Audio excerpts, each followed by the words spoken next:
Então, estou fora aí de Ethereum, estou fora aí de altcoins no geral, acho que elas vão derreter legal ainda. O mercado tradicional já fez o respiro, né? Completou e concluiu o respiro.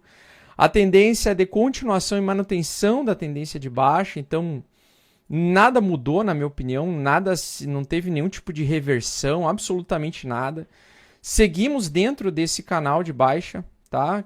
Enfraquecido, né? Ele é um canal de baixa enfraquecido.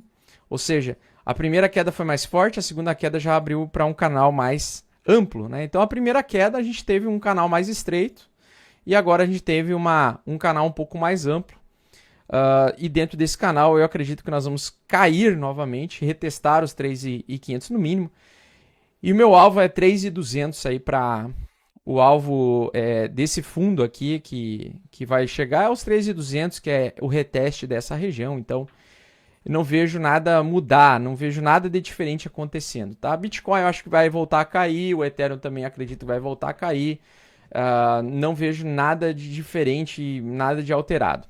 O que mudaria, a minha opinião, seria ele bater nessa região aqui, não chegar e não continuar caindo mais muito do que já está caindo, e voltar a subir aí, beleza, né? Uma reversão fora desse canal seria uma reversão majoritária de tendência, o que não acredito que vai acontecer enquanto a gente tiver apertamento quantitativo. Sinceramente, enquanto a gente tiver apertamento quantitativo, eu acredito em um contexto mais baixista e eu acredito que ele vai respeitar o canal de baixa ainda, tá? Então, estou fora aí de Ethereum, estou fora aí de altcoins no geral, acho que elas vão derreter legal ainda. O Ethereum, na minha opinião, ele vai vir retestar o fundo aqui finalmente, tá? Então vai ser agora o início da pernada. Eu comentei com o pessoal na live estratégica, né, que dá para operar uma barra de sinal contra ou a favor dela. Então, como a gente teve os 2 dias que se atualizaram, que eu comentei com o pessoal, ó, espera atualizar os próximos 2 dias. Aqui tinha dado uma barra de sinal, né? Na barra de sinal eu tinha falado, ó, espera atualizar, se ele der continuação, você entra. Mas não dá para entrar nessa barra aqui, porque se ela tiver uma rejeição, nós vamos ter uma reversão e o preço do Ethereum tenderá a cair. É exatamente isso que está acontecendo. O que foi falado há 3 dias atrás aí, na última live que a gente fez, foi falado exatamente isso. Ninguém fazer absolutamente nada até o mercado caminhar um pouco. Ele caminhou então esses 2 dias, né? Na minha opinião, ele engolfou então a barra de sinal de compra. Então ele não validou, não confirmou. Eu faria justamente o oposto, né? Não apostaria em alta, eu apostaria em queda. Eu entraria apostando em baixa, com o alvo com stop loss acima e o alvo lá embaixo. Reteste aí dos $800, local e preços que eu já estou posicionado para prover liquidez e deixar uma ordem passiva de compra, né?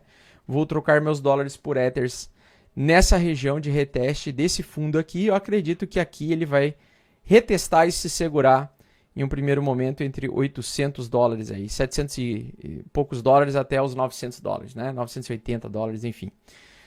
Essa região pontilhada verde é o meu alvo. Eu acredito que eu vou conseguir recomprar os meus Ethereums mais baratos e aumentar a minha quantidade de Ethereums recomprando a $800. Beleza? Essa é a minha opinião. Não sou dono da verdade, não tenho bola de cristal, mas eu acredito em continuação de baixa. A Cardano, eu acredito que ela tem potencial para buscar os 15 centavos ainda. Então, se ela perder os 30 centavos, na minha opinião, ela vai buscar os 15 centavos por unidade. E o Bitcoin, a moedinha da praia, a gente tem também a capacidade de fazer mais um reteste. Então, eu até achei que o reteste ia acontecer um pouquinho mais em cima. Achei que o reteste ia acontecer nessa região pontilhada aqui, na metade do triângulo simétrico. Não aconteceu, pelo menos por enquanto parece-me que não vai chegar até essa região. Ele parou antes, parou em suporte perdido, agindo como resistência, tendência de continuação de baixa. Então ele segue na tendência de baixa, abaixo da média 8 semanal, querendo afundar mais o seu preço ainda.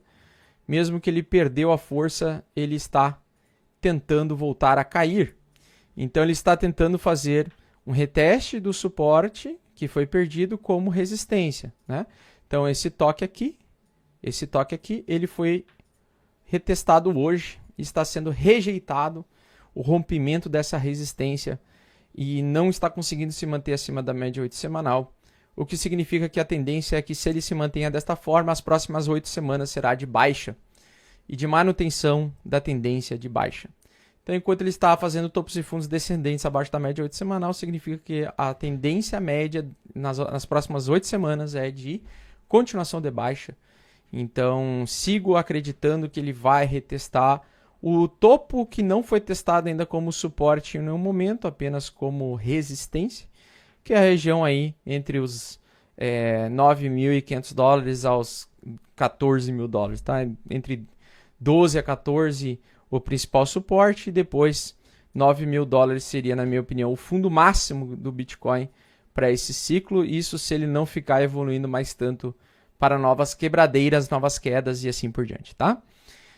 Mantemos ainda a principal tendência em queda, em baixa, nada mudou, sigo majoritariamente líquido, que é vendido, fora do mercado, né? 80% aí fora do mercado, apenas 20% em Bitcoin, praticamente, e um pouco em Ethereum. Nada mais do que isso. Tem algumas altcoins que eu não mexi, mas basicamente era isso. Aguardando por mais queda, aguardando pelo final do ano o mercado começar a lateralizar e se acalmar um pouco, que é o que geralmente acontece, né?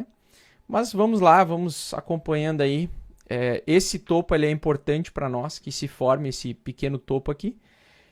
O mercado vai ter uma reversão majoritária de tendência de baixa para alta quando a gente ultrapassar esse pequeno topo que ele fez aqui, ou se ele passasse esse topo aqui dos $25.000. Como ele não passou nem esse topo aqui, muito menos esse,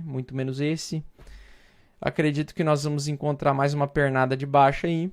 Não se apavorem com as quedas que podem vir a acontecer nos próximos dias, tá? Seja estratégico, aproveita a oportunidade para acumular para o longo prazo na baixa. Nós já estamos em fase de capitulação, já é uma fase de construção de fundo, é o que eu acredito que vai acontecer ainda. Então, estou esperando pacientemente essa consolidação.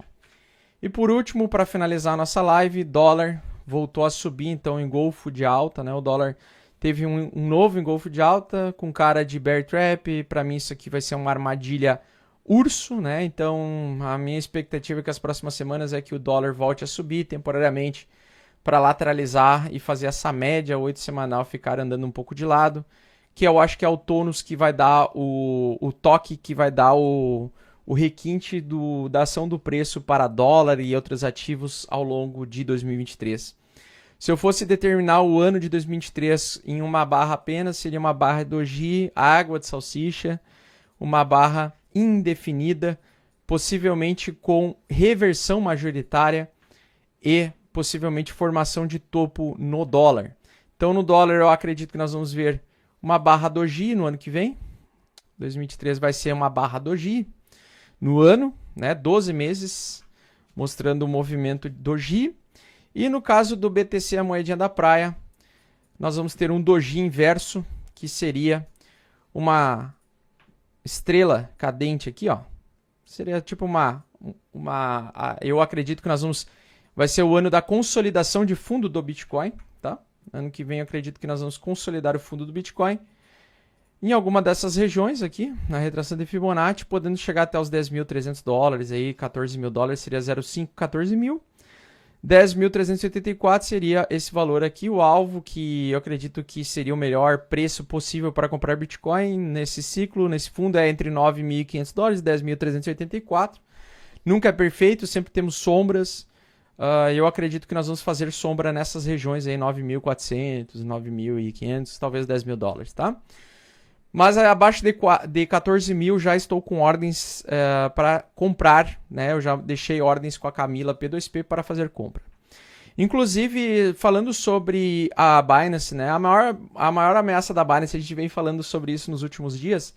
Cara, qualquer corretora agora pode quebrar e elas podem quebrar em sequência, né? Então, várias corretoras podem começar a quebrar, poder começar a se tornar insolventes por conta da falta de dólares no mercado. Lembrando que dentro de um contexto econômico, o mercado de cripto ele é o menor, então ele é o que mais sofre na falta de dinheiro, tá? E também mais se beneficia quando sobra dinheiro. O apertamento quantitativo continua, então nós ainda estamos dentro do ambiente de contração econômica, continuação de baixa. E sobre usar corretor ou não, tá? Eu quero então deixar o contato aqui da Camila P2P, que é a minha P2P particular, é a pessoa ao qual eu mantenho ordens abertas para compra, caso o mercado chegue a determinado valor. Tudo combinado com ela pelo WhatsApp, você adiciona o número dela no WhatsApp. Então o número dela é 51992220865, esse é o contato dela. Ela é uma alternativa excelente às corretoras, tá? Então eu não estou usando corretora nesse contexto por conta do risco de insolvência, estou usando só a doutora Camila, os serviços da doutora Camila.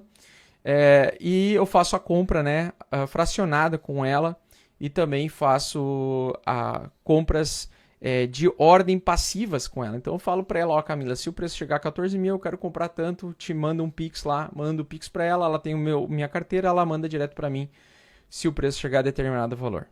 Beleza? Então adicione um contato da Camila P2P, evitem utilizar corretoras nesse contexto de baixa. Eu acho que o P2P voltou com bastante força depois dessa quebradeira da FTX.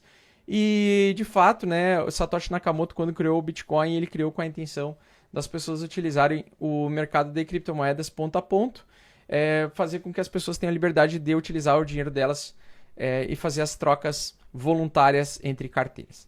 Beleza?